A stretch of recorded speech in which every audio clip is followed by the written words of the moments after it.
my beloveds. Well, this is a somewhat informal meeting because I I had a lot of preparation the past few months for the two big events, the Anam Tupten event and then the offering of the mandala. And these really required a lot of concentrated effort. And the times are interesting. Today, after over a month in relative isolation up here in Canayo, I am going into town. And here on Maui, we have had more cases of the virus than we've had in a long time because we allowed visitors to come into the island. And so it's caused a certain amount of a different kind of stress in our local situation. And I haven't dealt with that for a month. So I'm definitely preoccupied with getting myself ready to engage in that way.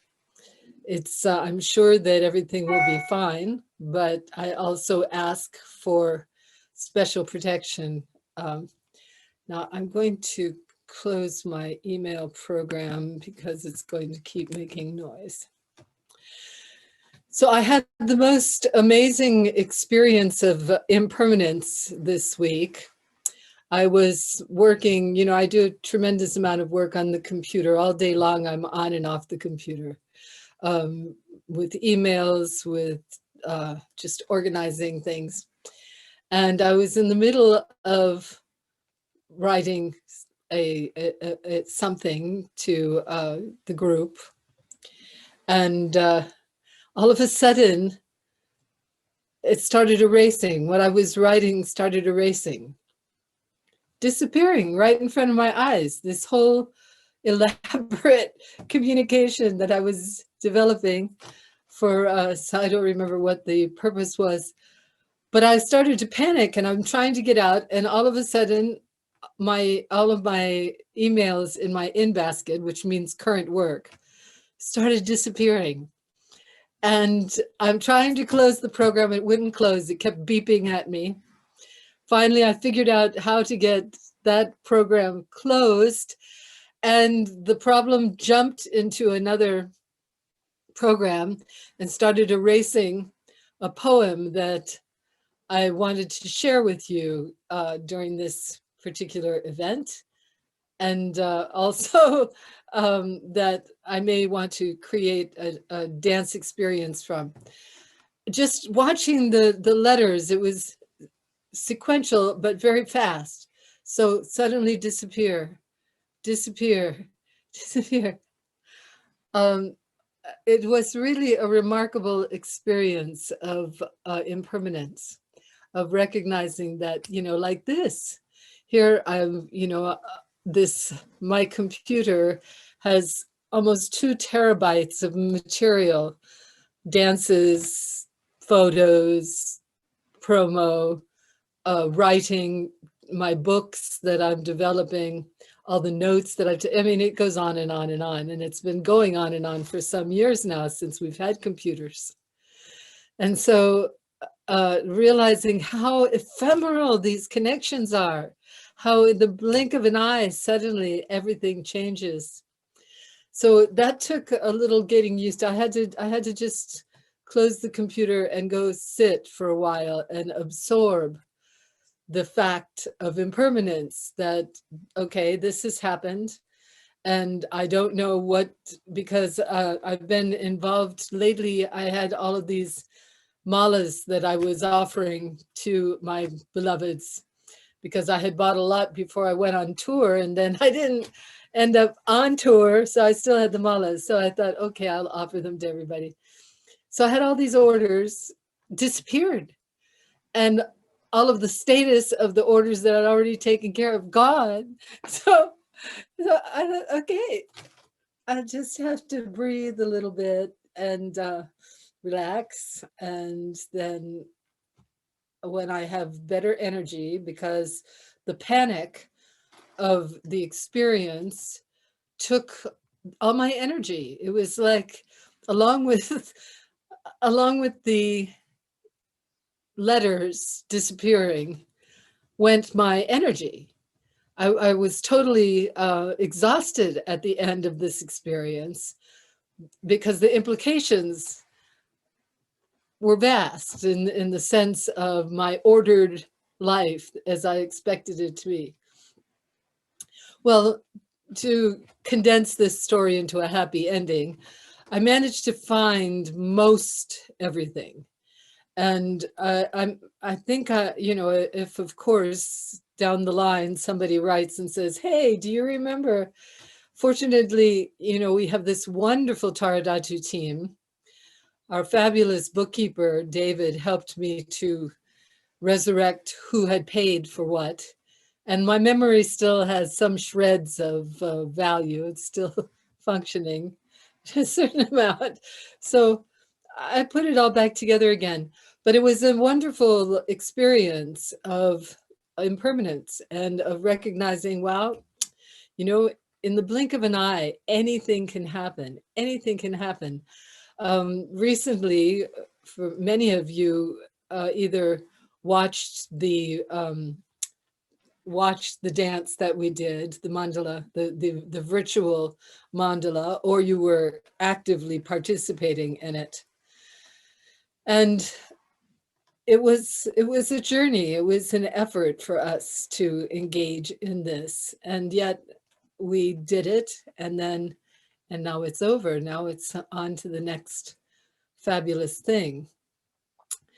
So the topic that I wanted to share with you today, I'm very often asked, what do I do? What it's like one of the greatest hungers that I found in my engagement with this material and with these beautiful friends is the need for all of us to have a sense of purpose, a reason. Why are we here? And then once we have this sense of purpose, we have a craving for what I could call our spiritual connection. It's a hunger inside of us. It's as important as our hunger for food and shelter and friendship. This need to understand why we're here and to relate it in the context of something greater than the mundane. So to really make spiritual connections. So when I understood this and was able to put a tag on it and say, okay, this is important. This is part of this journey of Tara. This relationship, this way of understanding the purpose of our life, of making, of giving value, of seeing and of acknowledging our inner experience that is not necessarily easy for us to articulate what it is that we are feeling. We know that something is going on. We know that there is a picture that is greater than the wake up in the morning and get out of bed number. There's something vast that we are a part of. We feel that. And so what I discovered was it's very important for us to acknowledge this, for us to make it real, for us to align ourselves with this understanding of the basic need of our humanity.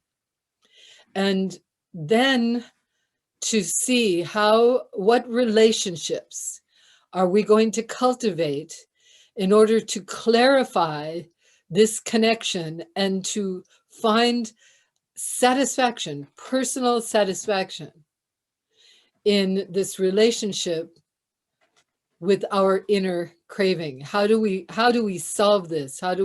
What is the spirit? So what we discover as we engage in this world is that some things orient us very clearly in the direction of the understanding of this inner experience. Some things magnify this and satisfy this craving. So part of what we need to do is to recognize this and to continue to orient ourselves in the sense of the satisfaction that we find when we direct our attention to the sense of what spiritually fulfills me. Where do I find my fulfillment, my inspiration, my joy? Where is it? And how do I cultivate it? And what is the understanding? Because one of the things that we discover early in this journey, that there are actual things, events, behavior that inhibit our sense of accomplishment in this realm, in this sphere.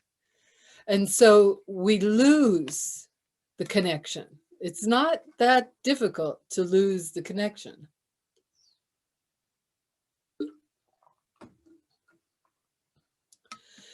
So in the practice of Tara, when she determined, when she declared she was going to remain until the end of time, until we were all free, that was her declaration. That was her vow that she would remain. Of course, the other part of that vow was she would remain in the body of a woman until the end of time. And we know how important this is because the world has become dramatically out of balance when it comes to honoring women as well as men in the journey to awakening. And so Tara's statement is helping us to balance that aspect of our experience.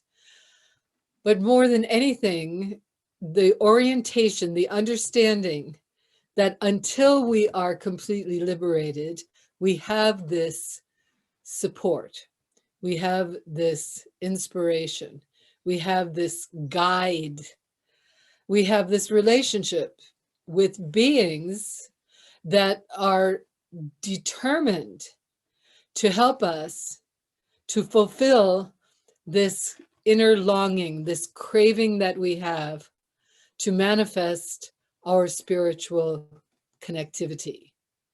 So in the practice of Tara and the relationship of this work that we're doing together, all of us here, this beautiful community of spirits from all over the place. It's just so lovely to see everybody. What we are doing is we are reinforcing and we are reminding ourselves, this is the orientation that fulfills this hunger. And in fact, when we come away from a session like this of intense concentration, because for almost an hour, I am redirecting our attention. This is the value of these Zooms, or what is it, number 34? Yeah, Josh, Zoom number 34. So each one, the value of each one is that we take an hour out of our month and we focus as much as we can. Of course, there's the vagaries of the mind because the mind goes floating off and has to be continually reoriented. But for 1 hour, I do my best to hold our attention on satisfying this need.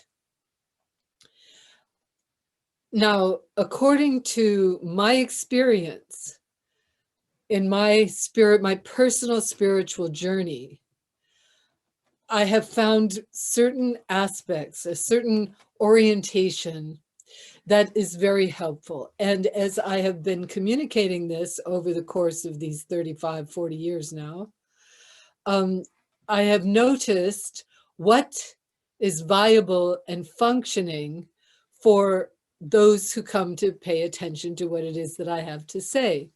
What is it that is helping them? What is it that I have to offer that is of value to this circle of friends that have gathered around? So in my experience, I have engaged in exploration and practice, working with different understandings and ideas that have brought me to the place where I feel a sense of stability and clarity. And my recognition is that when this all started developing through the course of this engagement over the course of my life, because at a certain point, especially right after the teenage years and early 20s, there's a tremendous amount of confusion, and wondering, what is it that I have to do? What is this life worth? Why is there so much suffering? There was a lot of angst in me. And so watching now from, of course, I look back a little bit and see, okay, how did I get out of that? And I can see the moments of aha, when I realized, okay, all right, that changed, that changed the channel, that completely reoriented my direction. One of the first things that I recognized was a statement from Paramahansa Yogananda in a book called Autobiography of a Yogi. If you haven't read this book, it is a fantastic book. I love miracles, and this guy was seeped in miracles from his entire life. Is an illustration of the miraculous in relationship with the mundane. And this piece at that time, and I was in my 20s, I think I was 23 when this sort of exploded in my heart, which was service. If you want to develop your spiritual connectivity, ask, what can you do to be of service? Well, this was quite an unusual, this was new to me.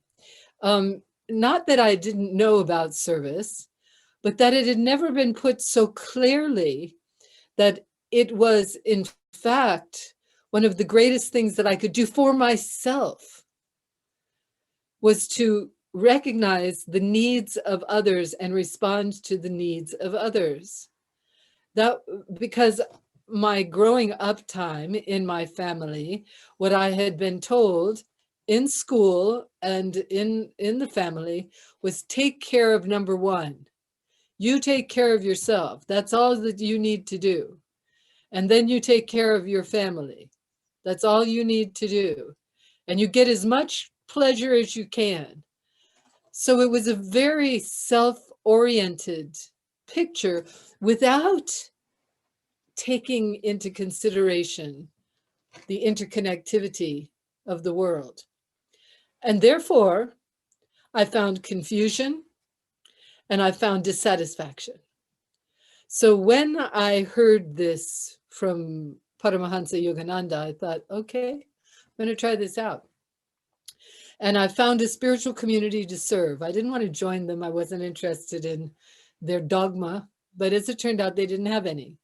Their thing was hearts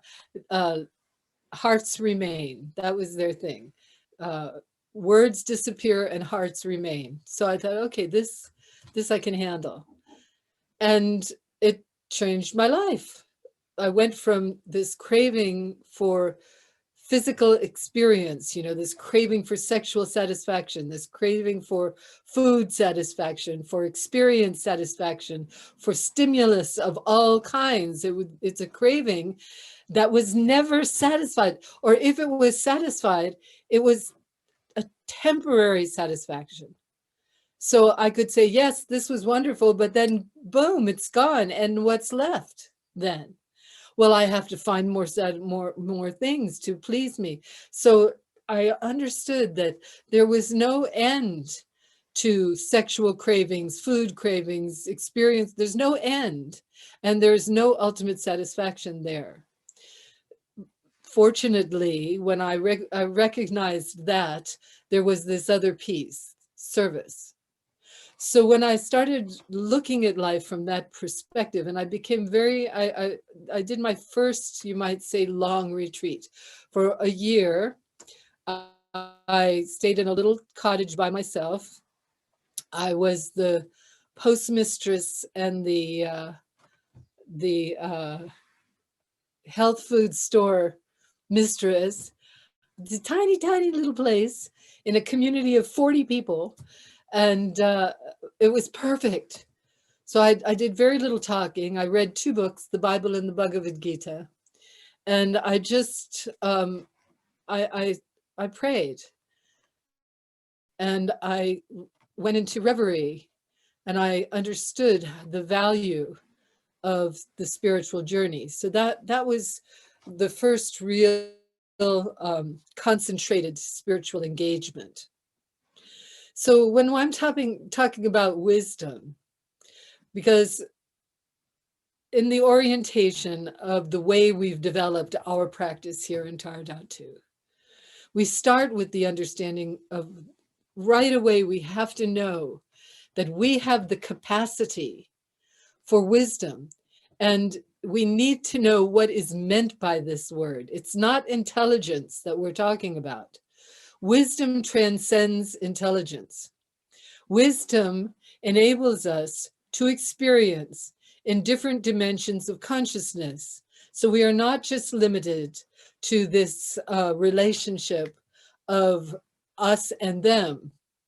It is quite a different kind of orientation. The first aspect of the wisdom that we must really recognize is an experience that we hold within us, is that there is nothing solid here. We are interconnected with everything that exists. Everything that exists. There is nothing solid. So with that understanding, we can see that whatever I do or think, whatever I say, is going to affect everything. There is nothing separate from me. So there is never any sense. There's really no, when we say self-obsession, the constant thinking of what's going on with this atmosphere, that we cannot function appropriately unless we recognize that the self is not limited to the persona, to the personality, to the body. The self is everything that exists. And that as we acknowledge this, when we are looking directly at this, then things become very clear and very stable.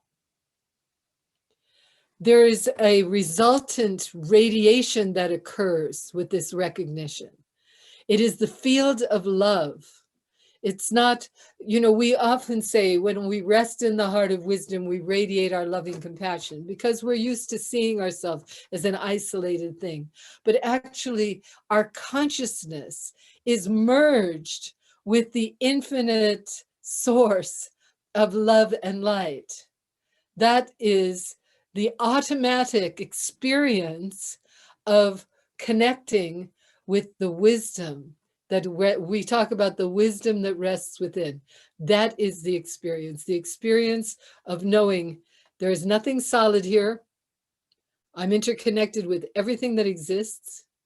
Every thought, word, and deed that I do is affecting everything and everyone. And recognizing this, then there's an overwhelming sense of love that arises within us. That is our human potential. That is what is ours. When we connect with this, then that is true satisfaction. There is no sense of wanting more and more and more and more. It simply is. One of the beautiful ways of describing this is we are a stream of becoming. In other words, there's nothing solid here. Everything is in motion. Everything is interacting, and it's all together in this magnificent interaction. So then, as we look at, as we breathe into this and allow it to arise within us in its radiance, in its wonder, as we breathe into this, then there becomes the moment of arisal. Each moment arises.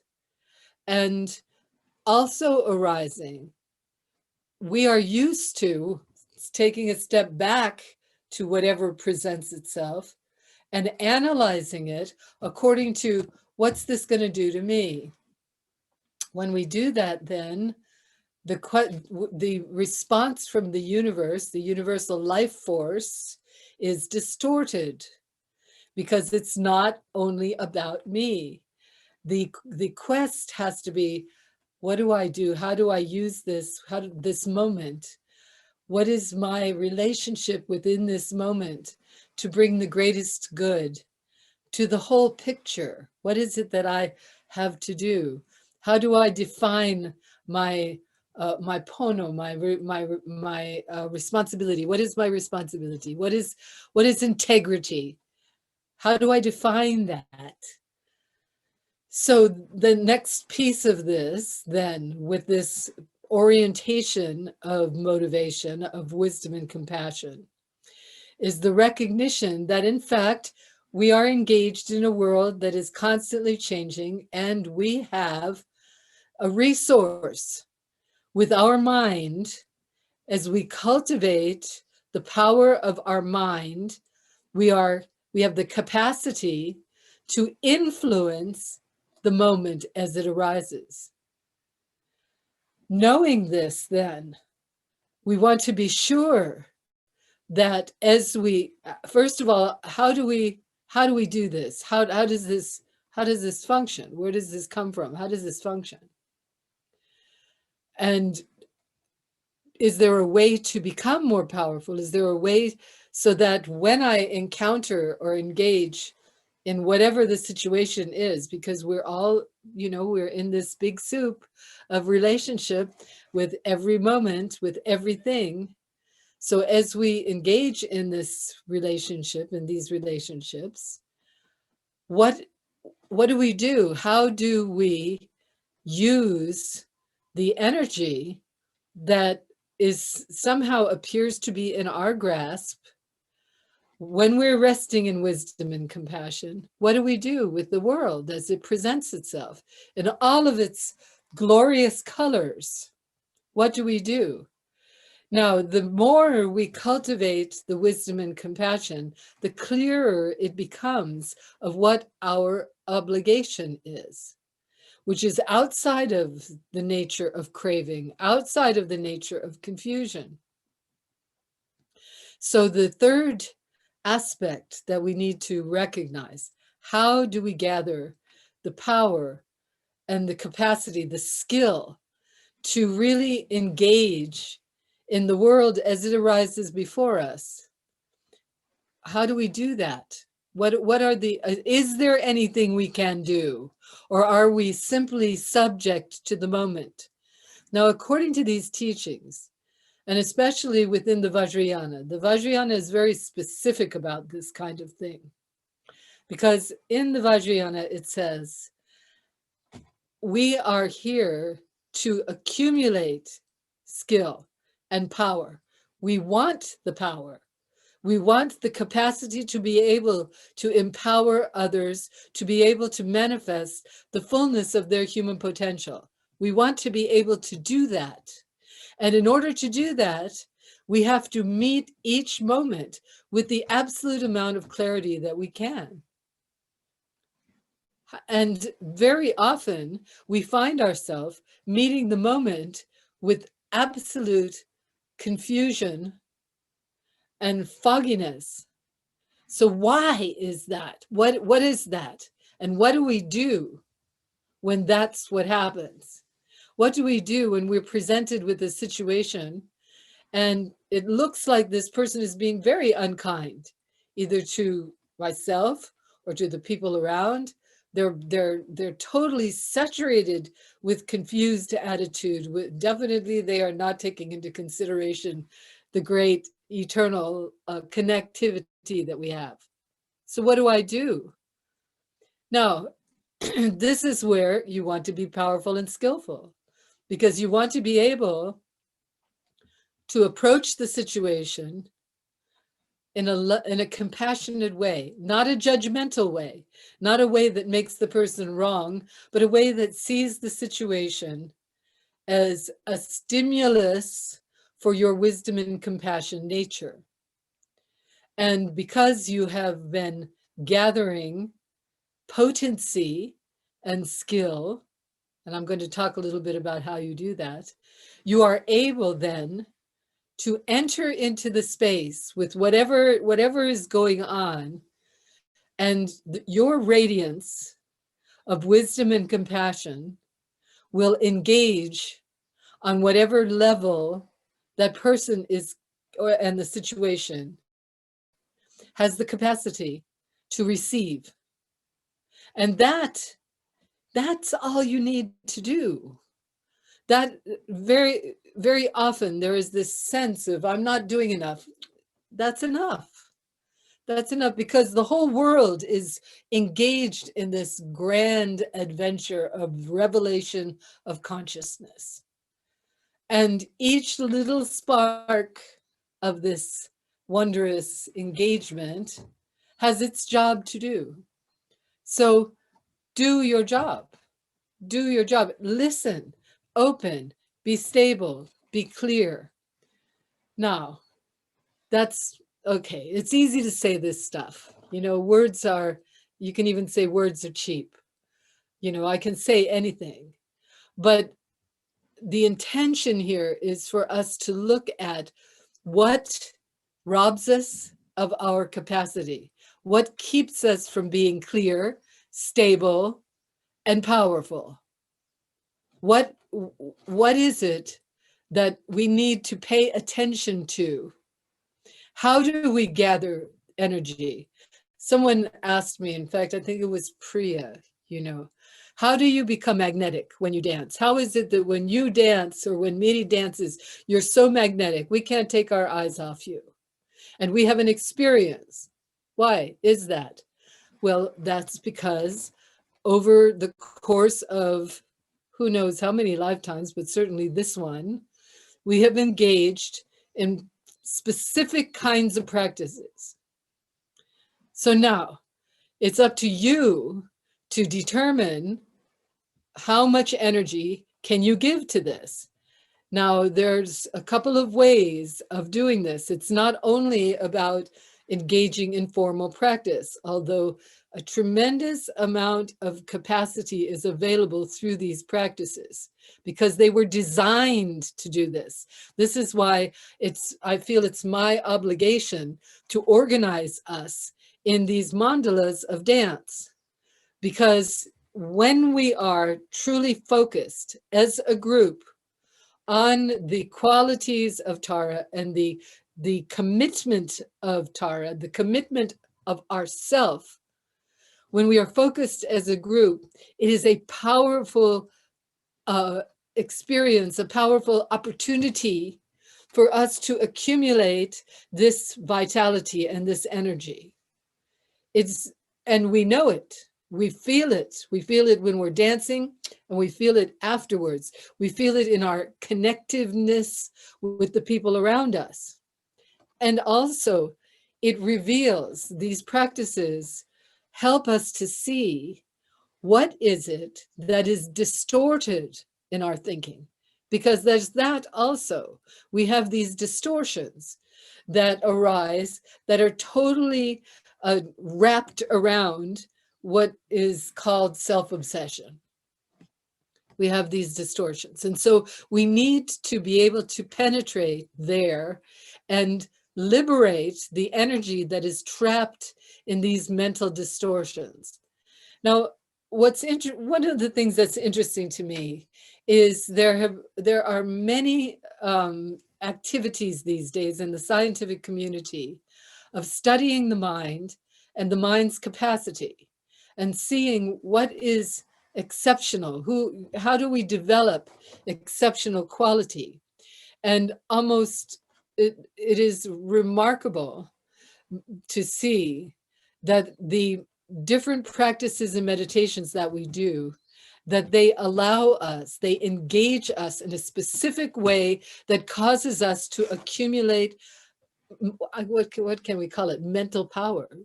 You know, the training of the mind that allows us to train the mind, to orient the mind so that the mind, our experience, our consciousness is stable and clear and powerful.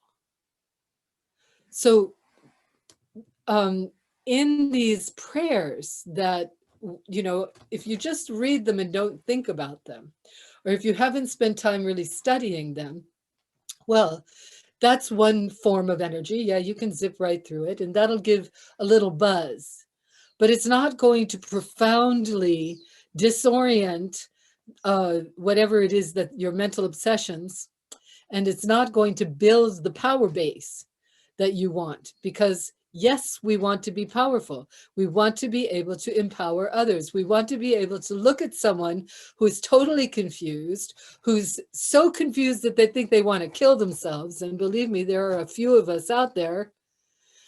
And we want to be able to extend ourselves to them in such a way that we don't threaten them. We don't overwhelm them. We lift them up enough so they see that there's other possibilities. And we can do this. We can do this with everyone that we meet. We could do it in every situation.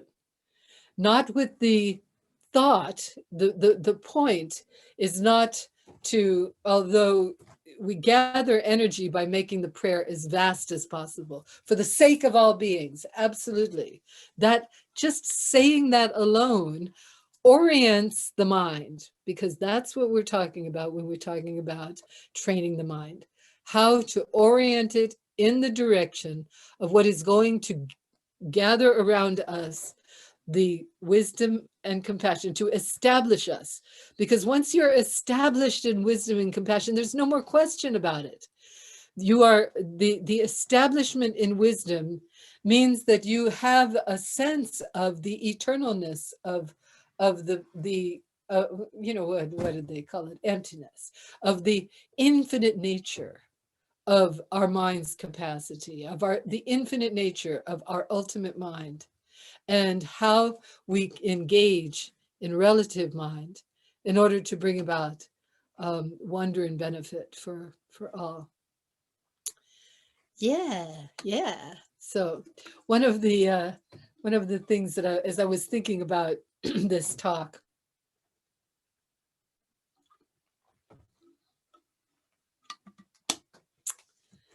yeah, I remembered Lama Tenzin saying to me one day, my dear friend, the translator, the Maui translator, Georgiana Cook, many of you know her, wonderful woman.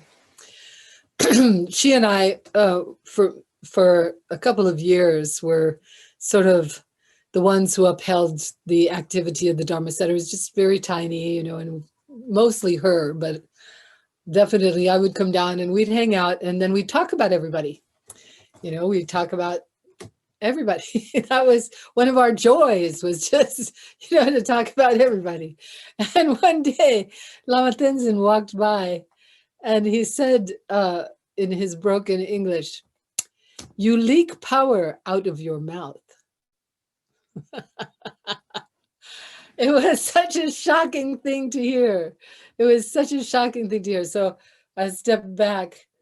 You leak power out of your mouth. So because in the 10 virtuous and non-virtuous deeds, there are 4 of speech. And one of them is talking about others in an unkind or negative way. So this is a study that Lama engaged with me for almost 10 years, the 10 virtuous and non-virtuous deeds. And I came to realize that what he was pointing out in his instruction there is that anytime we put anyone outside the circle of our love for any reason, we are diminished. So one of the statements that that you hear often when you're studying with these great Tibetan masters is one moment of anger destroys all of your merit. Now, this used to really piss me off. You know, the whole idea. I mean, can you imagine? My merit was constantly being destroyed by one moment. When people, you know, irritate me, I get angry, right? Or at least I did a lot more than I do now. But what he was saying is to pay attention to the fact that merit is what the Tibetans, that's the Tibetan way of indicating vitality and power. Merit gives us the capacity, it makes us stable and clear enough so that we can understand the mechanics of the mind. Otherwise, it's just a blur. It's very muddy. It's very difficult to grasp, to really see clearly the mechanics of the mind. So you want to accumulate merit. Merit is accumulated through the 6 perfections. Generosity, virtue, they say virtue, meaning paying attention to others' needs and accommodating them. Perseverance in your spiritual goals.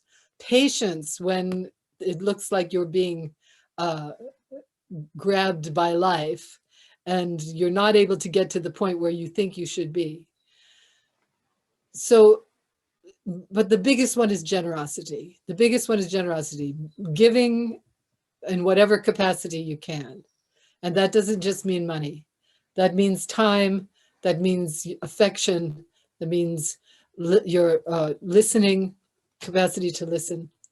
This will gather energy. So we gather energy, you know, we talk about, and during the full moon, like yesterday, during yesterday's new moon eclipse was a very, very powerful day. So in a day like this, if we combine intellectually, if you think about it, we can connect with the celestial forces, and we can accumulate then through our activities and our intentions this vitality. So this vitality will allow us to become stable. The mind gets stable. The other thing is it allows us to see what are we doing that keeps us from being stable. So we recognize every time so-and-so says something, I get angry. Okay, well, let's look at that then, because every time that happens, I lose all of my gathered accumulation of merit and I enter into a state of confusion. So knowing that then, it becomes part of our mental training to see when that arises, what's happening, and how can I disarm it? How can I develop a strategy to disarm these patterns? Well, we have to be able to see them. So this is where at first it's tricky because the mind is already in a state of confusion. So when we first engage in these practices, when you first sit down to meditate, what happens? Do you remember the first time you sat down to meditate? What did you see? You saw a mind full of confusion. You saw thoughts coming and going. Yeah, we still see this. Yeah, thoughts coming and going, and just a lot of confusion. And in our relationships, okay, my husband is mean to me, confusion. My child doesn't pay attention to me, confusion. My boss is giving me a hard time, confusion. Instead of, okay, what can I do to make my husband feel comfortable? What is happening here? How can I be creative in this relationship? What is my child really trying to say to me? Not beyond all of the chaos. How can I truly help without self-interest involved? How can I help? And so in this way, we examine our relationships and we start to calm down. So meditation becomes a place where we calm down. We start our 9 healing breaths. And as we are calming down and as we are tuning in to the infinite ocean of our becoming, insight will arise. We will see where it is that we are trapped. Now, there are many different kinds of exercises that help us to do this. Many of the yogic breathing exercises will help. There are different Tai Chi ways of getting the mind to calm down so we can look at it. And then once we see an issue, then we devise a strategy. Now, how do we do that? Well, it's really helpful if you've got somebody who has some experience that you can talk with, because you don't want them to solve the situation, but you want to be able to hear yourself talking about it. Because one of the most difficult things about disarming these patterns is to really know what the pattern is. And the thing about a pattern is it spins you around and around and around. So you don't see it. You're subject to it. But when you try to describe it to another person, it starts to reveal its depth. So that is very helpful, to cultivate a relationship with somebody who you really will listen to you, not try to solve the problem, but to give you a calm place, an anchor, so that you can look directly at it. You have to come up with your own solution, otherwise it's not going to work. You have to come up with your own strategy. Oh, it doesn't mean that people can't give you some ideas, that they can't sort of stimulate you, but definitely. And then you have to apply it. So is this a snap your finger kind of journey? Not really. Not really. And this is something that very often distresses people, is that, well, I've been doing this practice and I've got some insight, but I'm still confused. I'm still angry. I'm still whatever I am. Okay. It's a process. It doesn't happen with the snap of a finger. But if you calm down and look at what it looks like a year ago and what it looks like today, you discover that you've actually made a fair amount of movement, that things are, they're resolving. They are working. Your strategy can work, but you have to, there's that old patience word, that you have to be patient with yourself. You have to be generous with yourself, and you have to be skillful to develop skill. Yeah. Yeah. So this is how do you develop this magnetism? How do you develop this? Is by working with the mind to such an extent that you become very stable and very clear.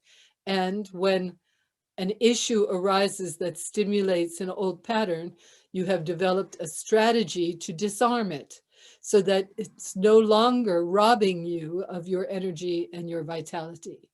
And the more you are capable of being present for the world with your wisdom and compassion, the more you are capable of that, the more stable and clear you become, so that every moment, every engagement, every relationship is able to be with you, and you become more strong and more capable. So that is the story of wisdom, compassion, and power. I'm really happy to be able to share this with you all. And I'd like to see if you have any questions or comments. This is, we've got a few minutes. I can't stay very long today. So, because I'm getting ready to go into town and have somebody deal with my computer, see if we can't get it to behave itself. But I do have some time for some questions if you've got any questions. So just wave your hand and we'll go right to you. Anybody have anything you would like to say or anything you would like to ask? Okay, Yes, Miri Dakini. Fala, When Mimi. you said that with our negative emotion, we lose all your merit because this comes from accumulation for our practice. So even the four power, the purification, we can return. And sometimes I feel I don't have any sustain my practice in this situation sometimes. So I don't know what to do. I question myself what I did for 20 years. I couldn't hold in some strong situation, or I don't know. So I would like you to help me, or however need some kind of help like me. Right. Well, it's first of all, it's not on all negative emotion. We're talking about anger, and we're talking about the fire of anger, where we put someone outside of ourselves and we want to harm them. So that is, and we know how that feels, you know, when someone really hurts us or hurts someone that we love, and we just want to hurt them back. We want them to be aware in that way. So, but it's not that difficult when you have a path of accumulation.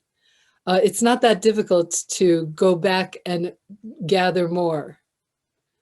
In fact, as you discover, as you see, okay, I just lost it right there. I just lost it.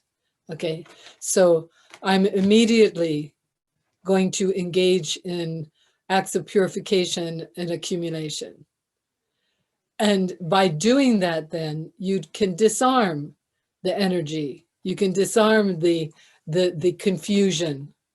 It will settle, and the power will reinstate. So it's not like one of the things that Tibetan Buddhism does, similar to the Catholic Church, is it uses the capacity of the mind to, oh no, um, what did I do? Oh, I have to do something, you know, to really shake it up, so that we don't become unconscious in these behaviors.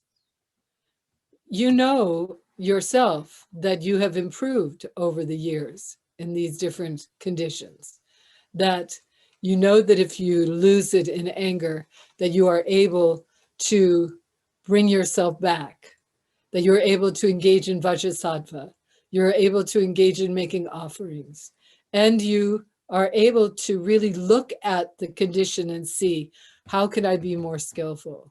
So in that way, the power comes back. So it's not like, you know, it's not like, okay, now it's all gone. It's not like that. But it feels like that. It definitely feels like, oh, the bottom has fallen out. But it's not. You can reinstate yourself. And after a certain point, there's no longer, you know, it's all about sensory experience. It's how we feel, right? And so if we feel that the bottom has fallen out of my life, everything is, all of my goodness is gone, but just rest and breathe and engage in a sense of letting go, and you'll find that it's reinstated again. I hope that's helpful. Anyone else have something that they would like to ask? Any other? Okay, Maya Tera down here. Yes, let's see. So nice to see you, Maya. You have to unmute yourself.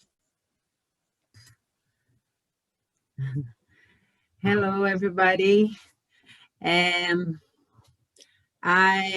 talked a little bit about that, but today in the group that we have, I asked a question, and Albania, our enlightened being of the Brazilian Sangha, told me to ask in the group, so we can ask to you, so you could say your vision. I asked that we are dealing with the quality today that is sublime intelligence. And we say, I learned from you that the intelligence is not in the head, it's in the heart. So for me, it means that the intelligence, it's about emotions, feelings, and not about thoughts and reason. But I see that even when we act in a loving way, in a caring way, and trying to be respectful with people or with things that happen, sometimes we end in situations that brings us suffering. And we're not very ease with that. So I don't know, I get confused. Should I act by my feelings and good feelings, and this is the intelligence, and whatever come, okay, the situations that arise from that are okay? Because sometimes I have the feeling that I acted wrong. I act from a place of loving, of compassion, of all of that, or at least I try, but the result is not good. So what did I did wrong? Well, actually, the result is the result. So you need to examine your attachment. You know, what was your expectation? Because a lot of times in our engagement with others, we do our best.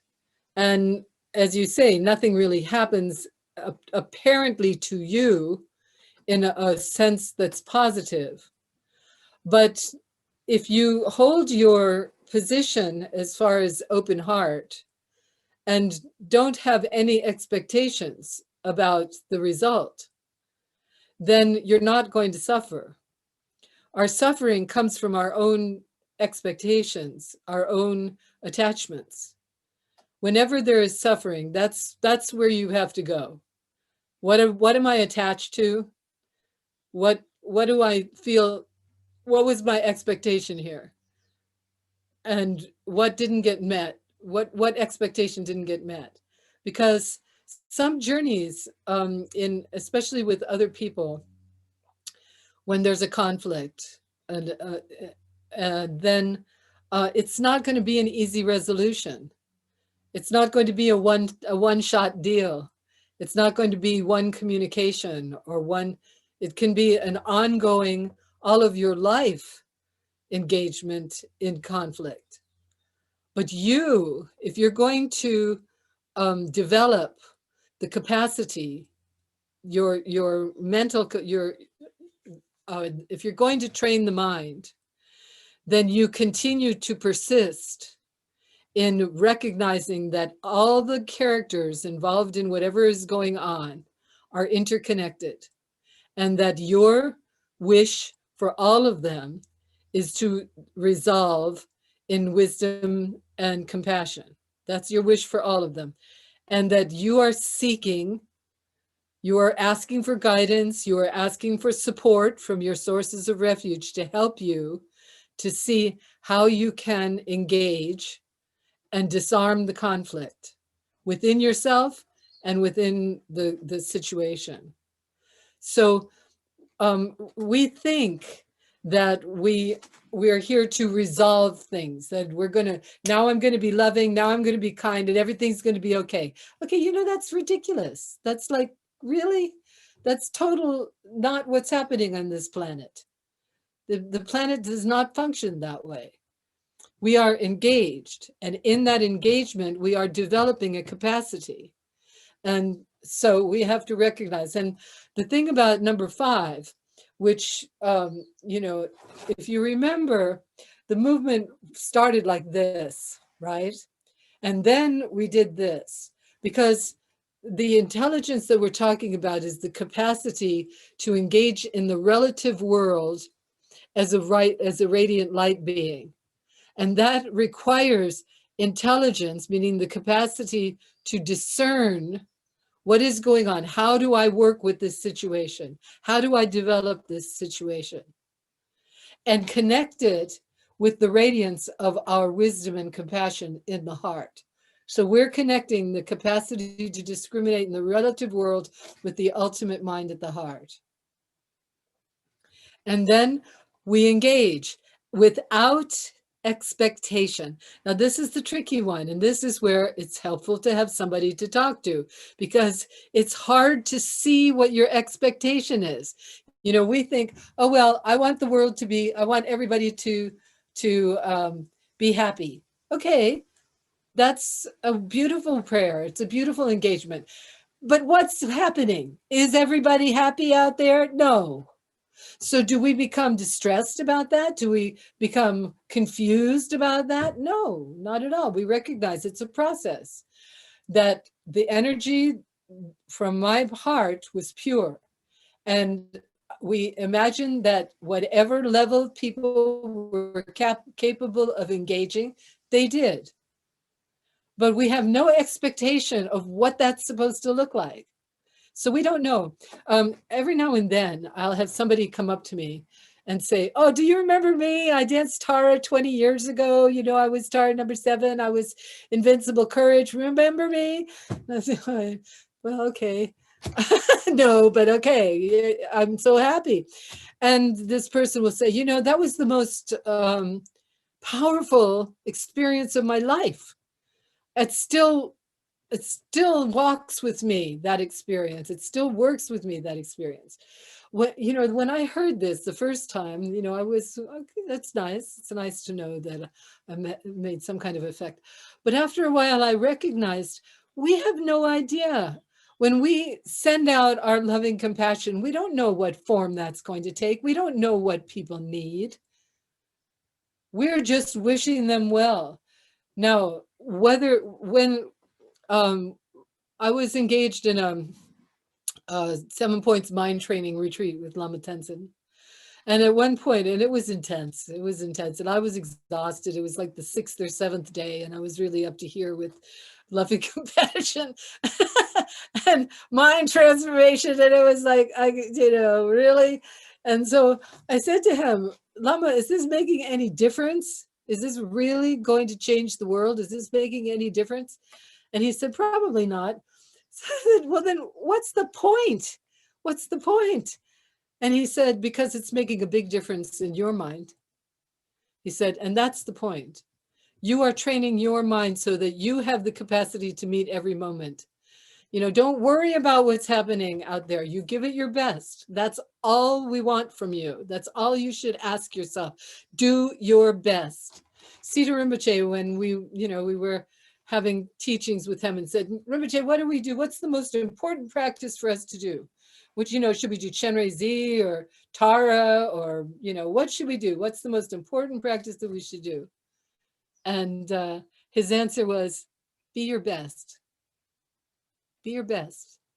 That was so liberating, because the point is not the practice. The practice is there to support your capacity to do your best. So the practice, where's Maya? Here you are. The practice of the 21 Taras is to help us to be our best and to understand what is our best. How do we relate to our best? That's why we always start with motivation, refuge, and bodhicitta, because this attunes us, okay? Every aspect of the practice of Tara has to orient us in that direction. And that is going to allow us to find the fulfillment of our human potential. I hope that's helpful, Maya. Yeah. Okay, well, I have time for one more question. Is there anyone else who has something they would like to ask or to say? Oh, okay, so beautiful. Well, it's very nice. Maida, it's very nice to see you. Haven't seen you in a while. It's beautiful. Yeah, and there's Miss Carrie. Perfect. It's perfect. Okay, so ladies, December 21st is my birthday, as many of you know. It is also astrologically a very powerful day. So we're going to have one of our rock and roll Dharma events, okay? Where, as we did for Halloween, we'll do some dancing together, some playful dancing together. I'll give some Dharma talks if I feel inspired. I'm going to give myself carte blanche to do and be whatever I want. I invite you all to come as your highest self. So come as your Tara essence. Let's get dressed up. It's always nice. That's one of the things I really enjoyed about the mandalas. It was a time to really dress up, you know. So it's a good feeling. It really, it changes the channel, you know, in our day-to-day struggle. So there's that. And then I'm also, the next mandala that I want to do in English, I want to do for Losar, which is at the beginning of February. So can you believe it? It's almost finished. The whole picture here is almost finished. I'm just astonished with that. That 2020 is over? Really? Where did it go? It's unbelievable. So in preparation, then you can think about what praise you may want to manifest, and we'll see how we're going to put that one, together. Such magic. So my beloveds, thank you so much for joining me today. It's really been very, very precious. And I thank you, Josh and Miri, for your support, your wonderful support. Both of you make it possible for me to engage in this way with all of my beauties here. And so I ask Mother Tara, please, to continue to inspire us and gather us together in a beautiful community of hearts. Let us support each other as best we can. And let us gather the skill to work together, that we really can touch every person we meet in a loving way. I pray that our wisdom continue to expand, that our capacity for radiant love continue to expand, and that the world and all the beings in it may live in peace. Om Om